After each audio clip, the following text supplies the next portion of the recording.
காதலித்து திருமணம் செய்த தம்பதியை சொந்த ஊருக்குள் வாக்களிக்க விடாத ஊர் மக்கள்.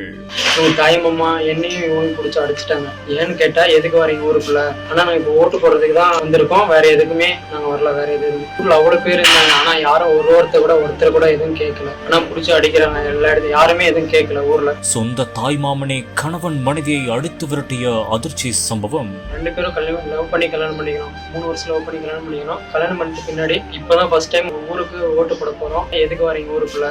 நீங்களாம் ஓட்டு போட வர வேணாம், எங்கேயும் வர வேணாம். ஆனா பிடிச்சி அடிக்கிறாங்க எல்லா இடத்துல, யாருமே எதுவும் கேட்கல ஊர்ல. கிருஷ்ணகிரி மாவட்டம் அஞ்செட்டி அடுத்துள்ள சித்தாண்டபுரம் கிராமத்தைச் சேர்ந்தவர் தான் மன்னார். இவரது மனைவி கீர்த்திகா. இவர்கள் 3 ஆண்டுகள் காதலித்து வந்த நிலையில் இவர்கள் கடந்த ஆண்டு திருமணம் செய்து கொண்டதாக கூறப்படுகிறது. இவர்கள் ஓசூரில் வசித்து வரும் நிலையில் சட்டமன்ற தேர்தலை முன்னிட்டு வாக்களிக்க சொந்த ஊருக்கு வந்துள்ளனர். அப்போது சித்தாண்டபுரம் கிராம மக்கள் அவர்களை ஊருக்குள் விடாமல் தடுத்து நிறுத்தியுள்ளனர். மேலும் கீர்த்திகாவின் தாய்மாமா ஸ்ரீனிவாசன் என்பவர் அவர்களை ஊருக்குள் வரவிடாமல் தடுத்து அடித்து விரட்டியதாகவும் கூறப்படுகிறது. இதனால் அங்கு பெரும் பரபரப்பான ஒரு சூழல் ஏற்பட்டுள்ளது. இந்த ஒரு சம்பவம் தொடர்பாக தற்போது போலீசார் தீவிரமாக விசாரித்து வருகின்றனர்.